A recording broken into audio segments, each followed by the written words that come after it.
On the morning of May 15, 1941, Hellfire Pass in North Africa seemed almost peaceful. The sun was just lifting over the Egyptian-Libyan frontier as British Matilda and cruiser tanks of Sea Squadron 4th Royal Tank Regiment began their climb up the narrow, twisting road. The dust behind them rose in long brown plumes. Somewhere ahead, German and Italian guns waited, the usual thin anti-tank line that British crews had learned to muscle through. Inside the turrets, it felt almost comforting. The Matilda IIs had thick armor. Against the standard German 37mm doorknocker, they had already proved nearly immune. Crews had grown used to shrugging off hits and pushing on. Then the first shell struck. It didn't clang and ricochet, it punched. A single crack, a flash, and one Matilda suddenly burned. Its thick armor opened like a tin can. Another followed. Tanks began to die at ranges where the British guns couldn't even reply. Commanders called for smoke, for artillery, for anything. Instead, more invisible blows slammed into the advancing line. On their reports later, many tankers wrote the same thing. Some kind of big gun had stopped them cold. A gun they couldn't see at a range they couldn't match. That brief, violent action earned Hellfire a new nickname among British troops, Hellfire Pass. And at the heart of that sudden slaughter was a weapon that, on paper, had not even been designed to fight tanks. That gun was the German 8.8cm Flak, the famous 88, and in North Africa, it turned whole stretches of desert into killing grounds for Allied armor. Today, we're going to follow that story, how an anti-aircraft gun ended up in the sand, how Rommel and his officers used it, how it formed the backbone of German anti-tank defenses, and what it felt like to drive a tank into the sights of an 88 in the Desert War. The 88 had not been designed for what it did at Hellfire. On paper, it was an anti-aircraft gun, a high-velocity weapon meant to throw shells at bombers far above the battlefield. It needed a tall, stable carriage, 360-degree traverse, and the ability to elevate the barrel steeply into the sky. German engineers gave it all of that, plus a powerful gun that fired a heavy shell at high muzzle velocity. That combination produced a side effect. As soon as the barrel came down from the clouds and pointed at ground targets, it was devastating. The gun's flat trajectory and high velocity meant gunners didn't have to arc their shots like normal field artillery. When they aimed at a tank or pillbox, the shell flew along a relatively straight path, giving a good chance of a hit even when range estimation wasn't perfect. In tests and combat, the 88 could pierce armor that lighter guns simply couldn't touch, even out to ranges around 2 kilometers. German officers discovered this in Spain and in France, where 88s were used to crack heavy French tanks and fortified bunkers. By 1940, Rommel himself had already learned to drag them forward as emergency tank killers. What happened at Hellfire Pass was not an improvisation out of nowhere. It was the export of a hard lesson learned in Europe, now applied on a new battlefield. So when the Afrika Korps arrived in North Africa in early 1941, those guns came with them. The desert suited the 88 almost too well. Most people imagine the Western Desert as perfectly flat. In reality, it had ridges, small escarpments, and folds in the ground. But compared to forests or bocage, this was still open country. A gun crew, placed on a slight rise or just behind a lip of ground, could see for miles. The 88 thrived on that kind of terrain. German units set up the guns behind low ridges or in carefully scraped-out pits, with only the barrel and shield peeking above the sand. Camouflage nets and sand-colored paint broke up the shape. From the British side, it often looked like bare rock or a few abandoned lorries. In that setting, range was everything. British cruiser tanks like the Crusader and even infantry tanks like the Matilda II had relatively short-ranged main guns, often the 2-pounder, a fast-firing but small-caliber weapon. Against German panzers at a few hundred meters, it could do serious damage. But against a gun that could punch through 80+ millimeters of armor at twice that distance, the odds flipped. As one analysis of Matilda operations put it, infantry tanks that were almost invulnerable to light anti-tank guns suddenly became helpless when they ran into 88s firing across a couple of thousand yards. The western desert, with its long sight lines and clear arcs of fire, turned every well-positioned 88 into the centerpiece of an invisible wall. The first big demonstration came in 1941, in operations like Brevity and Battle Axe, when the British tried to break through Axis positions along the Egyptian-Libyan frontier. Hellfire Pass was only one piece of that line, but it became the symbol. There, German and Italian defenders dug in a mix of guns, including 88s, to guard the slopes and approaches. When British infantry and Matilda tanks tried to force the pass during Operation Battle Axe in June 1941, they ran into concentrated fire. Matilda II tanks, which had shrugged off smaller German guns in earlier fighting, now suffered heavy losses as 88 shells punched through their armor from long range. Across the whole operation, British tank losses were severe, nearly 100 tanks written off in just a few days, and post-war accounts repeatedly point to the 88 as a key factor in the failure to break the Axis frontier line. The 88 became notorious. Crews might not always know whether it was truly an 88 or another heavy AT gun firing at them, but any powerful, long-range hit tended to be blamed on that damned 88. German records underline why.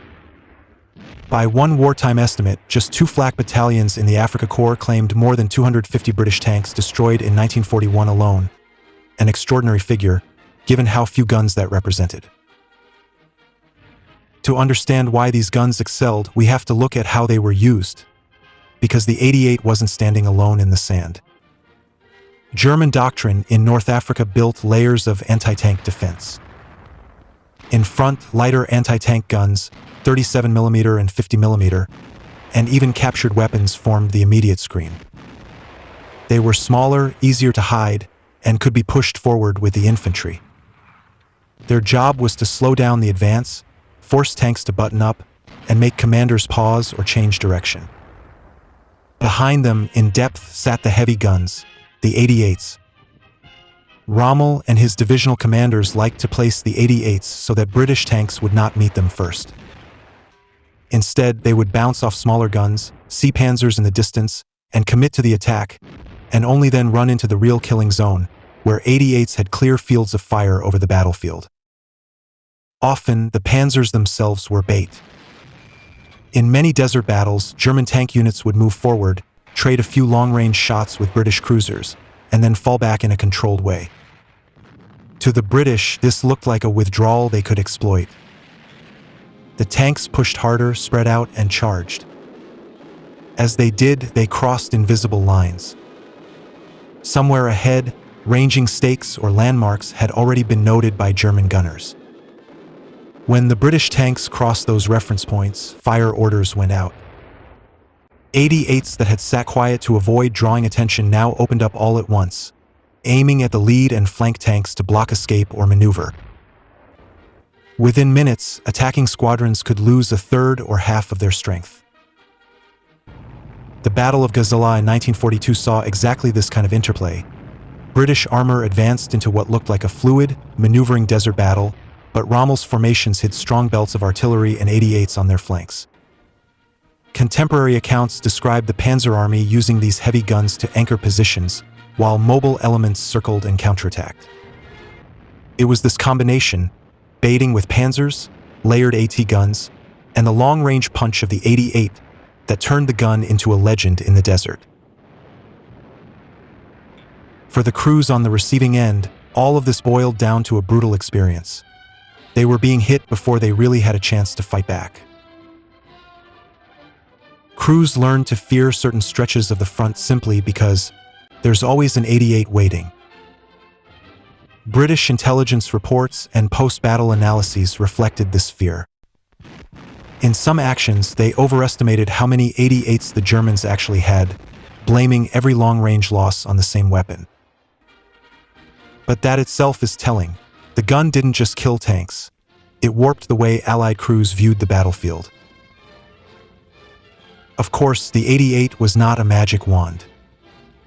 It had weaknesses. The weapon and its carriage were large and heavy. To move it any distance, you needed a prime mover truck or half-track. In a fluid desert battle, that meant an 88 position was powerful but not very flexible. If enemy armor got around it or infantry closed in, the crew could be overrun.